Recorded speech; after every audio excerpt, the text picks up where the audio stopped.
Good afternoon, everybody. Welcome to your Thursday edition of the TraderMerlin show. Does anybody have a neck brace I can borrow? Oh, yeah. Wow, that just stood out nice and bold there, my 49er shirt today. Hope you have a neck brace for the markets. Boy, I tell you what, I actually thought we were going to have a little bit of an update today, some follow-through, maybe a little relief rally, but no, lo and behold, just what we talked about. One day is peace, next day is violence, and here we are back again with aggression in Ukraine, and all of a sudden markets took a big nosedive today. So it should be a lot of fun for all of us. Again, hello everybody, welcome to the program. If you are new, hit that subscribe button. Don't hit the like button. You got to wait until you see if you actually like the show, but subscribe will let you know when the shows happen. So, I'm going to start off by going through the major markets. We'll run through kind of the top 7 that I normally do. There hasn't been any major changes, just an about face, really, and came right back down to levels we were at 2 days ago. But then we'll dive into choosing. Oh, it's off the screen. Goodness, man, I tell you what, I have to fix this because I can't have that kind of error on this show. There we go, a little bit better. Choosing which stocks to short, which is a result of actually 2 separate questions that came through, so I'll get to that. A little bit of filtering, a little bit of scanning, and just kind of my perception on when, where, how, and what to short in times like these. So buckle up, let's have some fun. Let's start things off with our top 7. I'll start at the worst and work our way up. A brutal, puts? I got to come back for that one. Marcus says, how are your puts?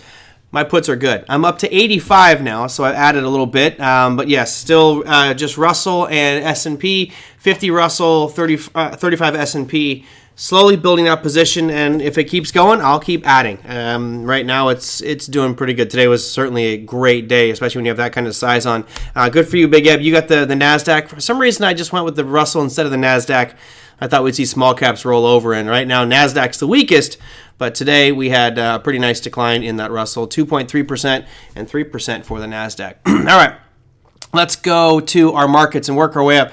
Bitcoin was hands down the worst performer out there today, and it was funny because in the Crypto Investor Live program we did this morning, people are still saying, you know, is your target still in place for 30,000? And I hate to say it because I am long Bitcoin and I will remain long Bitcoin. But yeah, until we get above 45 and get a close above 45,000, not just little tails here you see peak above it, but I need an official close above that price, I'm still bearish. Hate to admit it, but I am. And today we saw a pretty ugly down day to the tune of a $3,500 loss per Bitcoin, down 8.07% right now. And as you can see here, I'll scroll down. Look at the crypto space. It is just brutal across the board. You're seeing lots of high single-digit losers. Render was down 12%, Engine down almost 10%, same with Civic and Crypto.com's, Digibyte, Algorand, ICP, all these big losers today. But at some point, you know, these things will bounce back. It's just a question of how low does it go. But yes, 30,000 is still the target until we close above 45,000 on Bitcoin. So today, making it the worst performer, down significantly, as you mentioned, down about 8%. Now, working our way up that ladder, crude oil back down again, which is surprising because we heard about, tension is back on in Russia and in the Ukraine. Therefore, you would think that crude oil would be spiking today, but no. We had a down day. Down to about 4%. You can see it came right back down. I'm kind of curious to see what happens if crude oil gets below this 88.25 mark, right? That's this green line we've had on here for quite some time. I'll get rid of this other line. We've had it there for at least a week, where it came down. It looked like the next logical point to buy because it came into a demand zone. And here we are now challenging that yet again. So this is probably the biggest surprise for me today is that crude oil was showing such weakness, even though the threat of potential supply disruptions with Russia is back on the table. But who knows? That could change tomorrow the way these things go. So that was your crude oil down 4%. Technically, it's just coming right back down to this area of demand. But remember, the more times that it keeps hitting this area of demand, the more likely it's going to break down, which is fine for anybody who wants to short. But energy has just been way too strong for me to even consider shorting right now. All right, now to the indexes. This was in Big Eb's portfolio. Congratulations. You had a pretty ugly day for the NASDAQ, down over 3%, closing at 14,160. You can see we're challenging those lows from 3 days ago. And then I have a feeling you're going to challenging these lows that we established at the end of January. If we do and get below those, you'll notice that there's quite a free fall before we really see anything of significance with regards to demand on that NASDAQ. So all in all, things looking pretty ugly right now, but as you've seen, it changes from day to day. We'll have a big up day, we'll have a down day. We'll have a big up day, we'll have a pause, and then we'll have another down day. It's just kind of crazy. So 3% for the NASDAQ, 2.34 for the Russell, which still looks good, actually. I know it sounds crazy to think something dropped 2.3% today and still looks good. It's because it's still in this uptrend. It hasn't made a new low. If we get a new low, I'll add some more to my Russell short position. But right now, I'm a little wary of that just because it's still maintaining this short-term uptrend that started back at the end of January. I know it's only a month, but that's okay. I'm looking for, trend reversals and changes in price patterns to jump onto. That's what I look for. S&P 500 down 2.13%. Still in line roughly with this head and shoulders pattern. Now remember, I had this head and shoulders pattern drawn on here a while back. I was anticipating this happening, and it's kind of sticking to it. We'll see over the next couple weeks if we get down to this 4,200 mark on it. If we do, it'll definitely be great for the positions that I'm currently in, and hopefully adding to those as well. Technically, we're coming right back down to those lows we saw on the 14th, was just a couple of days ago, and we'll see if we end up challenging these lows down around 4,200. But so far, looking good. Oh, that's it. Tell Rob you missed it. That's how we make $5 million without even investing a penny of our own money. So there you go. All right, and we got two more. Dow Jones Industrial Average, even though it has this what looks like a heinous red candle, was only down 1.7% on the day. But what's noteworthy about the Dow is that today we actually did break the lows from the 14th. To me, that is actually fairly important that we broke those ones. Why? Well, from a sign of strength, we should have held it. The other indexes did, but the Dow did not today. So that puts it kind of in a weaker category than you'd see with the Russell, the NASDAQ, and the S&P. And then finally, got to have some positive place to go, some safe haven. Well, you have a big breakout on gold. You see this 1.55% move to the upside. We talked about that $1,900 mark hitting if it breaks out of that higher range, which we saw going back into November. And lo and behold, today you did. Great follow through, great move, still moving at this point. And that's that risk off type of trade. I think money coming out of the equity markets and going to some of the commodities, and as well as SLV. Right, so silver showing a nice 3-day run, but still needs to break through this very short-term peak that it had over $22. But we'll see. Maybe get a nice little break tomorrow and ultimately challenge that $23.50, which was my target for the year. Yeah, gold is a big winner today. And let's look at that chart again, because I think gold is an interesting one, especially when you step back. There's all these little horizontal lines we can look at, and we had this one at 1900. You do have a little bit more headspace on this one to about 1916, 1917, and then your next stop is going to be right around 1960. So there's some nice stair steps up. Ultimately, I do think you're going to get back up to those highs right around 2088 and challenge potentially all-time highs in gold. At least that's my hypothesis, and who knows, I could be totally wrong. Here's the monthly of gold, just so we can see that one. There it is. Finally broke out of that little symmetrical triangle, little pennant formation. We'll see if we get some follow through and make some all-time highs. I know Brendan's probably screaming for the all-time highs because he loves those precious metals. All right, that's your top 7 and pretty much everything I wanted to cover today. The other couple pieces here, dollar index, although we've had a 2-day pullback, didn't really do much today. And then let's talk about yields. Here is the 10-year. At least it was a little bit of a pullback in the 10-year today. I really expect us to have more follow-through on this break above 2% on the 10-year, but we've just kind of been struggling, chopping back and forth right around that 2% mark on the 10-year yield. So all in all, nothing too bad. It was down about 3.2% today on the 10-year. Okay, what else do I got? See a whole bunch of stuff coming here. 3-day weekend, the Olympics concluded. President's Day would be a typical time for Putin to act. Hope not, but prepared for tomorrow's close. Yeah, I think at the top level, you got to think of when's the most opportune time to start a conflict. Even though I don't think any of us here want conflict, what's the most opportune time is when everybody's busy doing other things, when somebody's looking the other way, right? It's old Sun Tzu. You want to catch your enemy totally by surprise. I got a day off, we're going to have President's Day and everybody out relaxing and having some fun.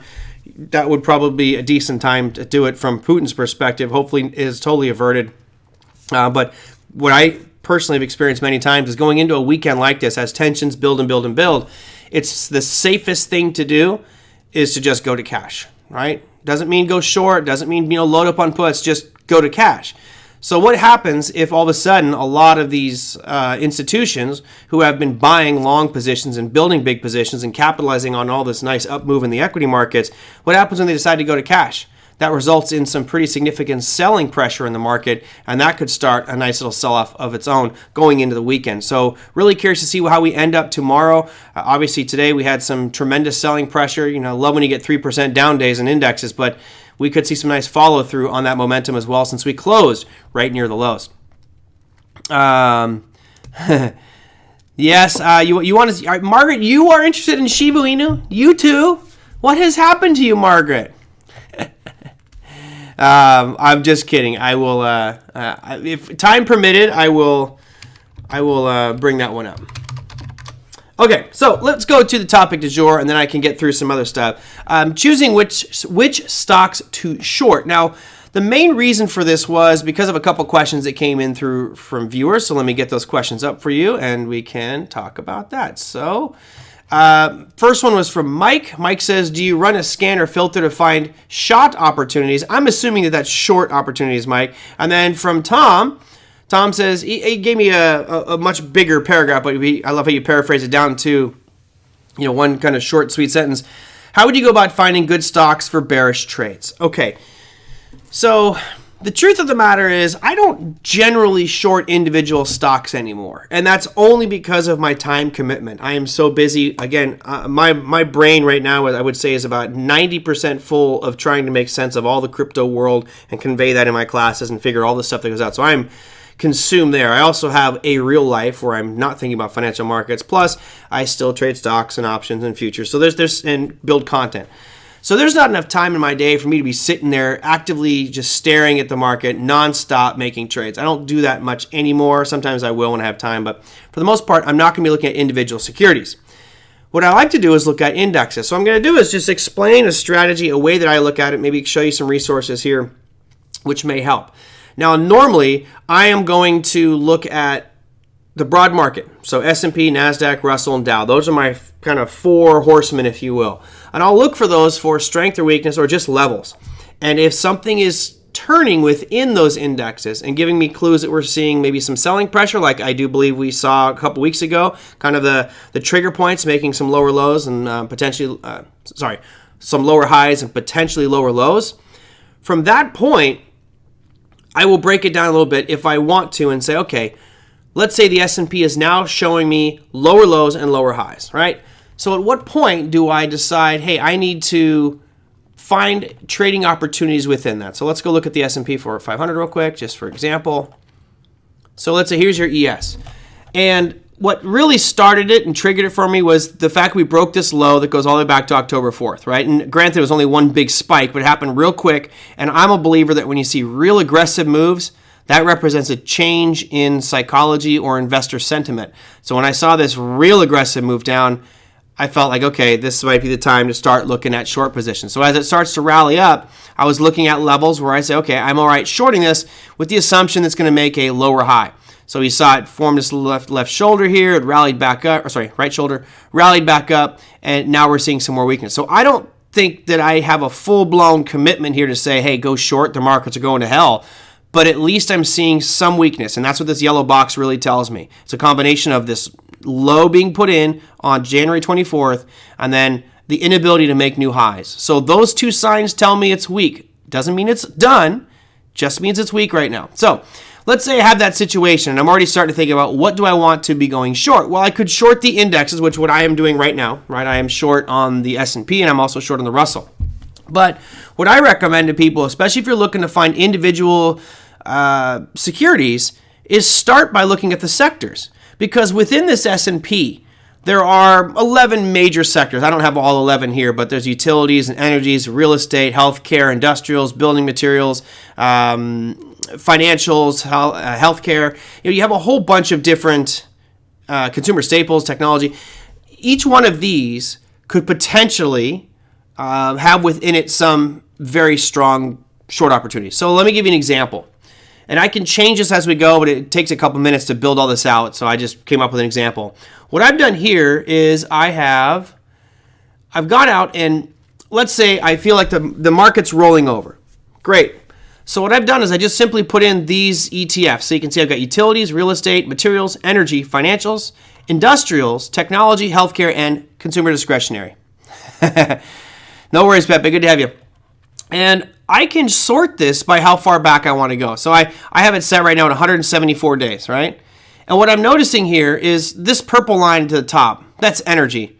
You don't want to be shorting your energy, right? It's just too strong. Even though it looks like it's separate from the herd, leave it alone from a short perspective, go with the trend, at least for now until it slows down. But if you're looking for short things, what's the weakest? Over the last 174 days, it's this black line, which is industrials. Okay, great. So the next step that I do is I would go out to, go to Google and type in XLI Holdings. So here's XLI Holdings. I did it at whatever, Market Watch or something. And you can see you've got Union Pacific, United Parcel Service, Honeywell, Raytheon, Caterpillar, Boeing. I put all of these symbols in. I think this is just the top 10 holdings of the index. And I put those in a performance chart as well over the same period of time. So now I've already found the weakest sector, which is going to be industrials. And now I'm starting to look for the weakest securities in there. And if you look at this one, you can see right now 3M, right? So I'll make a little note. We'll revisit 3M. Right? 3M right now looks like it's just getting destroyed. It's down 20% over the last 171 days. Now, some of these are showing, pretty positive. I don't care about those because I'm looking for shorting opportunities. So let's write down to like 3. We'll do to the bottom 3 here. So Honeywell, so it's HON. And then what's this one over here? Boeing, which is BA. All right. So now I've accomplished a couple things. I've gone through and said, okay, I feel like this market's rolling over. Which sector looks the weakest at this moment? Industrials. Within that sector, what looks weakest within that? So it's kind of this fractal nature of the markets. I'm saying if the big picture is showing weakness, then what's the weakest piece of that big picture, and what's the weakest piece of that smaller picture, if that makes sense to everybody. It's just I'm kind of zooming in. Now, I'll say this as a huge asterisk and caution. Just because 3M is the worst performer out of industrials, which is the worst performing sector of the S&P 500, which is rolling over, does not mean to go short 3M. It simply means let's look at the price charts. That's really all it means. So let's look at the price charts of 3M. All right, 3M looks like a murder scene. I mean, this thing is absolutely atrocious. Now, my gut tells me that we've already missed the vast majority of this move. However, it's only down like $50, maybe $60 off of its all-time highs that it had back in March of 2021. So I'd be looking at 3M, certainly not wanting to short right now. That would, in my opinion, be stupid. To short after a huge gap down like this, probably was an earnings announcement. Actually, it was a dividend payment. So they had an earnings announcement on the 25th of January, and ever since that moment, it's been just tanking, right? So maybe I come up with some areas where I'd be interested in potentially going short on 3M, but certainly not now. I think if it closes this gap, goes to 155, maybe 156, there's an opportunity there. And I could certainly outline some levels that are a little bit higher, but I just real quickly want to potentially give myself some shorting opportunities. So while it's the worst performer, doesn't look like I have any great trades. Honeywell. Similar picture. Now, I look at Honeywell today, perfectly closed that gap. We had a gap all the way back to November 6th of 2020, and it just today, literally to the T, closed the gap, like to the penny. That is awesome that it closed that gap. So I already lost a little bit of interest because it's already closed the gap, which would have been my target for where I believed it would have gone. But now what do? I'll go back up here and see if there's any spots that might be of interest. There's that one. There's also a pretty nice gap right here that has not filled. So these are two potential places I'd be looking to add short.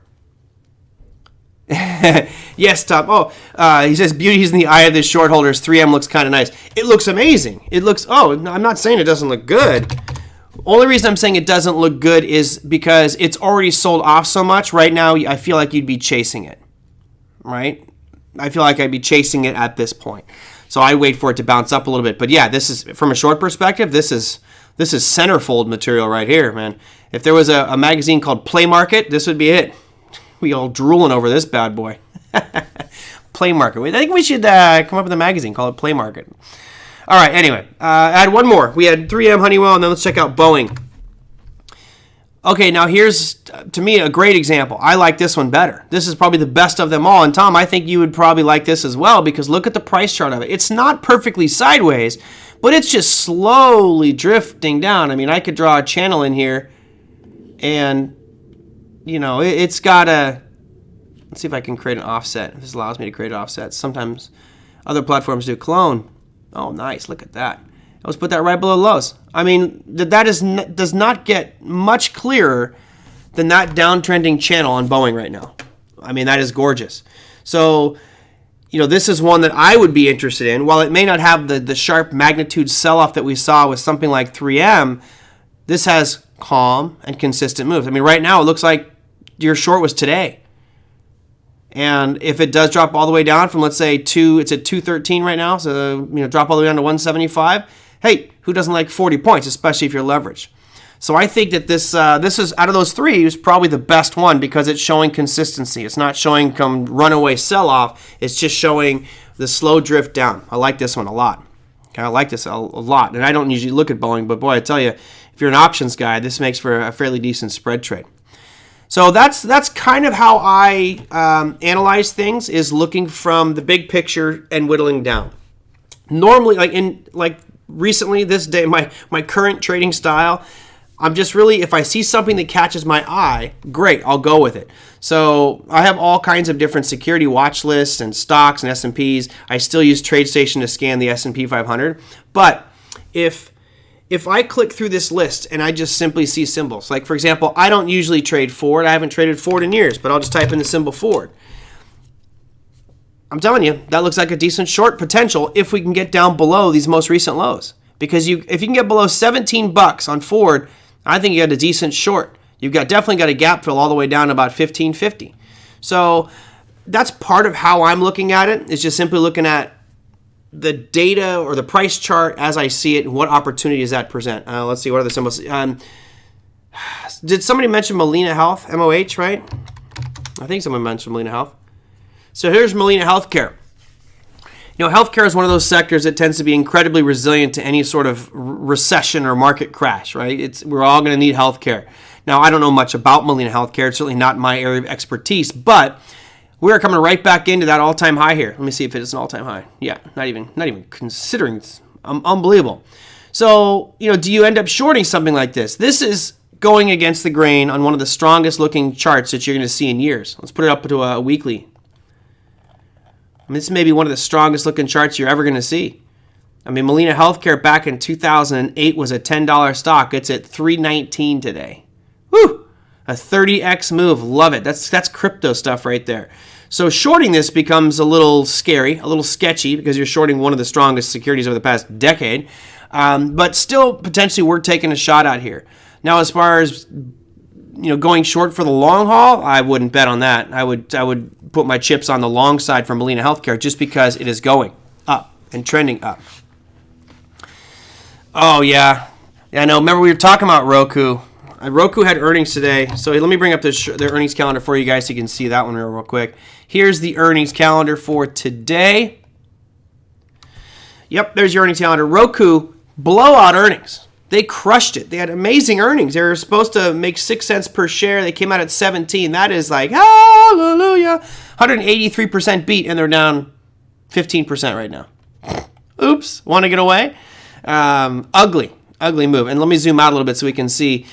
I'm not exactly sure why I had this line drawn to here. Maybe it's because it was going to this low.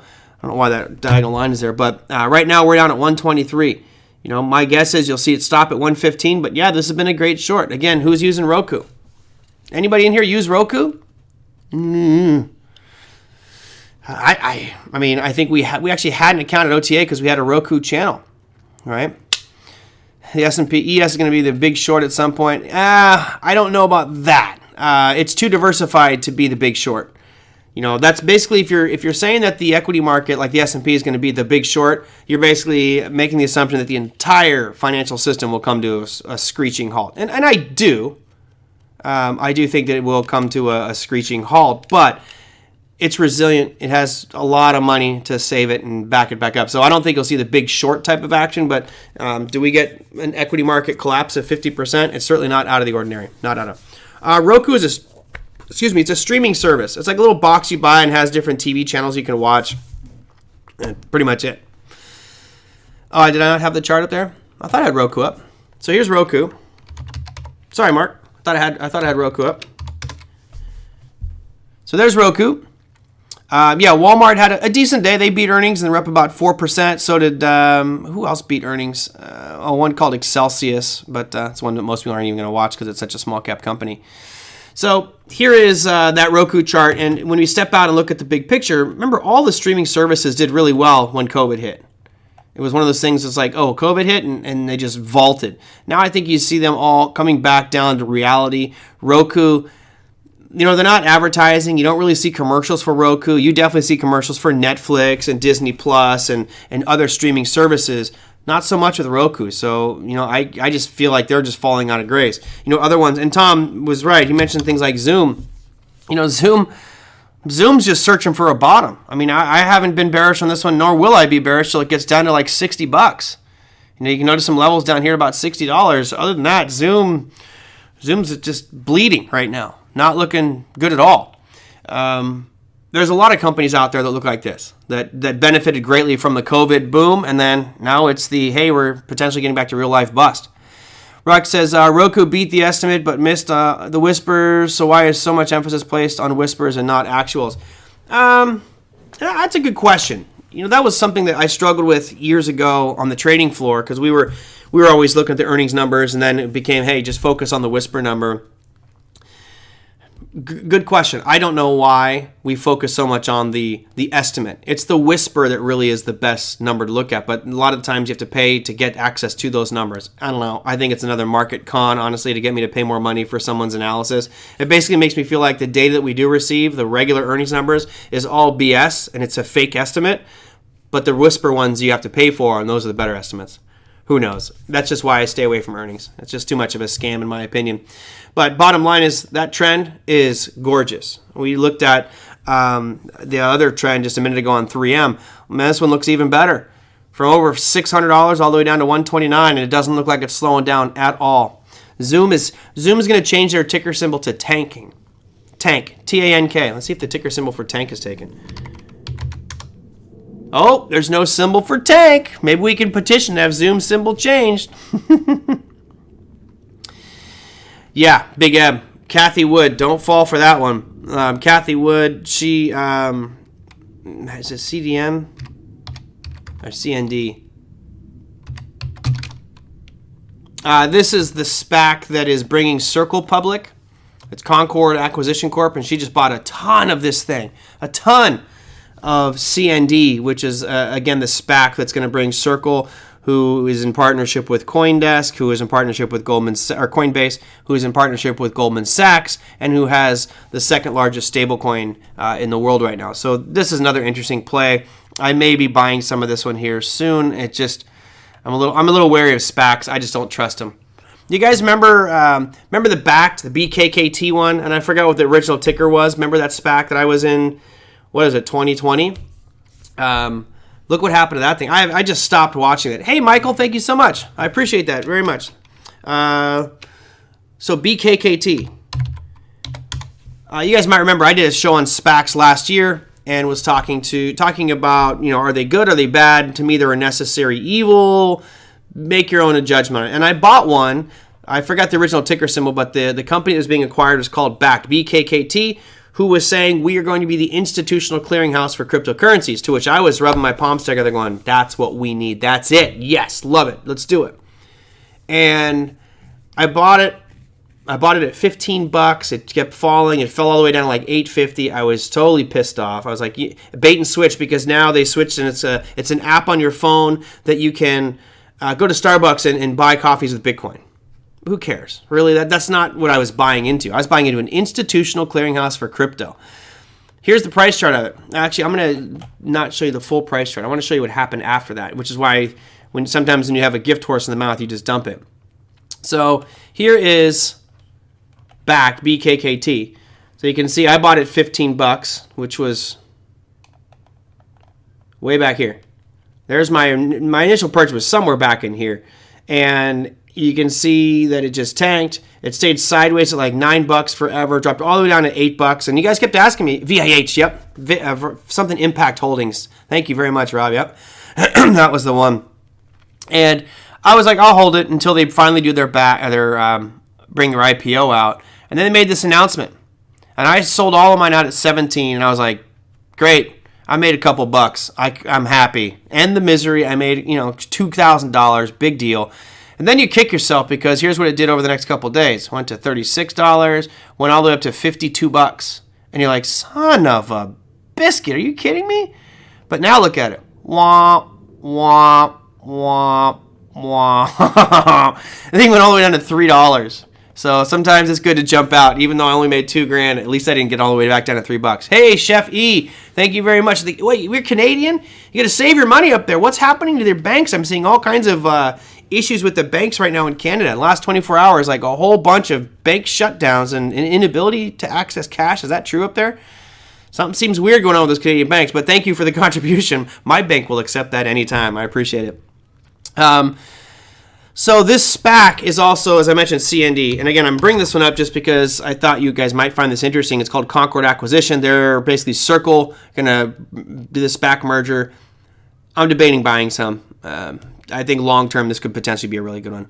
What do you think about the space pump and dump? Zed, I think that's a example of caveat emptor, buyer beware. This is another SPAC. This is a just absolute crash. The Virgin Holding, who knows? Does this get back on its feet and all of a sudden tank at some point? This started as a SPAC back here. And look at the same picture almost, just had a much higher spike up. You got to ask yourself, is there a certain point where you look at it and you go, hey, I'm comfortable to own this? Remember, the original cost of this SPAC is $10, and right now it's at $9. So you get a 10% discount off the people who bought it back then. But does it mean that this thing's going to succeed? I don't know. Right? This, if anything, would go in the highly speculative gamble portion of my portfolio. That's it. I would not want to be buying that stuff. New course. Well, I don't know. I don't know new. I'm new to new. But I'm dumb. Is this another SPAC? I don't know. There's so many of them. I don't know about this one, but I can look it up and research it. So Zed, yeah, in regards to space, I don't know. Virgin Galactic, I just be careful. It seems too speculative at this point, and I don't see it soaring like it did.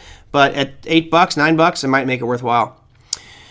All right, let me go to some other questions here. Circle just announced, going to double their valuation. Exactly, it was supposed to be 4.5, and it jumped to 9. Yeah, I thought it was 8 or 9 billion. Yeah, and I'm all for it. I actually think that their value is there. If you look at if we get regulation on stablecoins, and we get FDIC protection, whichever stablecoin is positioned to get that FDIC stamp first will dominate the marketplace. And I assure you that having Goldman Sachs on their side, being partnered with Coinbase, and having some connections with regulatory officials, they'll know every single rule before they come out so that they'll be in line with it and benefit from it. Yeah, an expensive plane ride, right? You can basically fly up until you get weightlessness. Great. I can take you to Magic Mountain for, I think, $60 for an all-day pass at Magic Mountain. Let's go back to the scans and filters, because I don't know if I adequately answered all of it. I wanted to show that kind of scan and filter that I do. I love doing comparative relative strength analysis. And if you find something that's just tanking or really strong and you want to see which segments within it, then simply pull up the ETF or the index, go search up what the holdings are on a site, and then you can go to a performance chart and put those assets on there and see how they stack up against each other. And what's nice about this is you notice on this time frame here, when I put all the S&P sectors on here, I went back the last 174 days. But what if I wanted to go back, let's say the last 90? It was 96. Well, that picture's changed. Now the weakest performer is real estate. So maybe I could go into the real estate ETF and start looking at what holdings in the real estate ETF have been performing the weakest and thus find me the best shorting opportunity. Now, I did see somebody in there was asking me about shorting real estate. I think that I think right now I would say no to shorting real estate. I'm trying to find out where that comment was to give you some props for asking me about the real estate question, but there was a lot of them and I can't find the question on real estate. Well, sorry. And I got to do KF. KF, you're still here. Don't worry. I'll get you your Shiba. Can you electric bike to Magic Mountain? No. It's a little bit too far for me here. Definitely not. But let's look at IYR, for example. If we go back to the charts here. This is the one that I'm actually the most interested in out of my sector ETFs right now. Look at the price chart. Okay, it was still in an uptrend until right here. Everything looked great. All right, you go right back to the beginning of 2022, it looked great. Then we broke down. And notice when we broke 105.50 right there, it now made a new low. Now, it doesn't mean it's the end of the world. It just means that it's no longer making those higher lows. So this becomes very important from a strength perspective, a momentum perspective. Now all of a sudden, we did tiptoe below that 101.50 mark, but now we should have rallied back up and made a new high. Well, we didn't. So real estate's looking real weak. If we get below 101.50, I think you got yourself a good potential for a short trade on IYR. So personally, I think you're going to see these housing numbers go up because of all the people trying to get mortgages right now. Right? Yields are spiking, but they're still real cheap historically. So that could help IYR. Wait for confirmation of that break before you do anything on it. Now, somebody asked earlier about options. How far out do you go? If I'm buying directionally, it's a minimum of 90 days, maybe 120 or even more time. You want as much time as possible. But remember, the farther out you go when you buy a put or buy a call, you're paying for that time. So, but you don't want to do 30 days. If you buy a 30-day call option or put option, it's just every day you'll see the decay. Price could stay exactly where it's at, and you'll just see time value just disappearing out of it. So don't go for that. Let's see, WWE, World Wrestling Entertainment. Oh, Sunday's looks shortable in a drop base at 57.10 to 59.31. What's interesting about it is if you look at where we just hit their head on that one, like I'm pretty stingy the way I draw my zones. It's going to look something like that.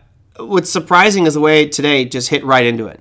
You look literally dead center of that zone on this green candle. Now, it still looks strong, but from a short perspective, what are we looking at? Well, first off, I noticed that you have a year of just sideways chop. It's bounced in between. Do I dare bring on the yellow box? Here it comes. Everybody ready? There's the yellow box. It's been bouncing between 46 and that peak up there. I almost want to take it out. It's not really a good yellow box. Sorry, no yellow box. You got that high it's coming into right around, 62.50, 62? Yeah, right around $62. If it doesn't stop at this 59 level, then I think 62 becomes your short price. But yeah, shorting something that's this strong right now when the markets are rolling over, just be a little wary with that one. What else do I got? Hard not to consider new after it. Oh, that's Nubank. Yes, I forgot that was a ticker symbol. Yeah, it's a Brazilian bank, so obviously you have international regulations going on with Nubank. But you gotta love Charlie Munger. He called cryptocurrency a venereal disease. Wow, there's an old man with some tact. Way to stay classy, my friend. Way to stay classy. What strike price do you choose? Okay, now this is totally outside of any of typical options pieces. My strategy is a bit odd. So if I'm buying options, let's say I buy a put option on a Russell, and it's, current price might be $12 if I go at the money. I haven't even looked to see what at the money is.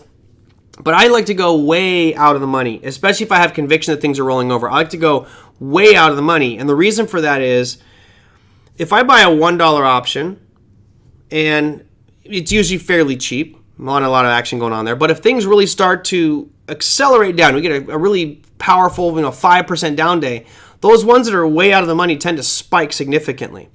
I also have a problem, like let's say I bought it at $12, I did it at the money, and 2 months later, I'm up huge because the security is tanked. The problem I have is now all of a sudden the price of that options contract could be like $55. Well, when you have really expensive options, those spreads get really wide. So the more expensive the price of that option becomes, the wider that spread goes, which normally means I'm giving away some of that profit to a wide spread. Now, granted, I negotiate spreads. I never pay market prices. I always use limit orders. I'm always trying to cut the spreads and save a little bit there. But I'm not looking at Delta or Theta or Vega or any of that stuff. I just basically look out deep in the money and I go to a supply zone or a demand zone where I feel like it's going to head to, and that's where I end up making my call. Yes, the old curmudgeon. He is so funny. He's 90 something, right? He said Bitcoin is like trading freshly harvested baby brains, and then he called crypto a venereal disease. It's like, man, Who thinks of this stuff? You're a twisted dude. You got some issues. What time we got? Oh my goodness, I gotta go. Oh, Krill, there you are, bud. Thanks for joining us today, Kirili. I wanted to make sure I had blocked someone on today's show, and well, you're it today, Kirili. Bye bye. All right, what are the last minute questions I have? I got the scan filter one out of the way. Jeff, you had to go on EV companies, but I want to do some more research on that one. Oh, KF, you asked about Shiba Inu. Now, I'm not going to go into KuCoin because I got to log into my account. I just don't have time to do login and two-factor authentication right now. But so we'll just go and look at. Do I even have it on here? Because everybody here knows I'm not a fan of Shiba Inu. Not a fan. I think it's a scam. But here's Shiba Inu. From a technical perspective, it says what? It says to short. It says that this thing's been in a downtrend. It hasn't really been able to make a higher high. I mean, just barely. So I'm still thinking this overall downtrend is in order. I think you're headed back down to this lower level here, which I'm not going to quote because it's got way too many zeros in front of it because this is a scam and it's got 1 quadrillion tokens out there, which is an absolute joke. Now, that said, there are some products coming through the pipeline, some developments, if you will, happening with Shiba Inu, which do make it sound more legitimate than it did before. But still, there's so many other things that you could buy, KD and others, outside of Shiba Inu, which give you some serious potential. All right, we looked at a couple projects this week in the crypto class that I think have way more potential. And what happens is so many people are drawn to this because it has a price of 0.00002845. So everybody thinks that this is like such an amazing thing. Oh, it's so cheap. This thing's going to get to the same price as Bitcoin. No, put down your crack pipe. Stop doing crystal meth. Stop doing drugs altogether. It's not going to happen. There's no way this will ever, in the history of mankind or any other future generation, be as much as Bitcoin. It's not mathematically possible. So anyway, my rant will be over. What are some things that have much more potential than Shiba Inu as far as integration and implementation in our society and our world? So many. Chainlink. Chainlink's one example. Chart looks like crap right now. Nice buying opportunity. But Chainlink is running all the smart contracts. If you need to do a quote and track prices of anything with a smart contract, it's Chainlink. What else? You got Luna. You can create a market that allows you to make synthetic assets about anything synthetic around the world using Luna. I could actually create a stable coin that will get me about 19% per year interest. I could use things like RenderCoin, which allows me to use other people's rendering equipment so I can do graphic videos. It has utility. What utility does this crappy coin right here named Shibu Shitcoin Inu do? Nothing. There's nobody even accepting the damn thing, so leave it alone.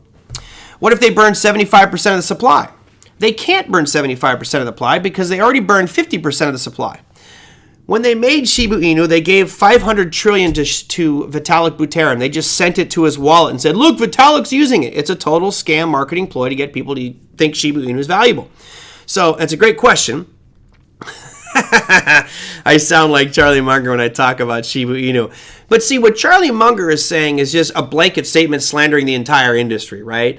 I'm saying that this one is crap. Chase right here puts in, those are 5 companies that I not only would invest in, I've got money in 4 of those. So you mentioned Matic. Love Matic. Polygon.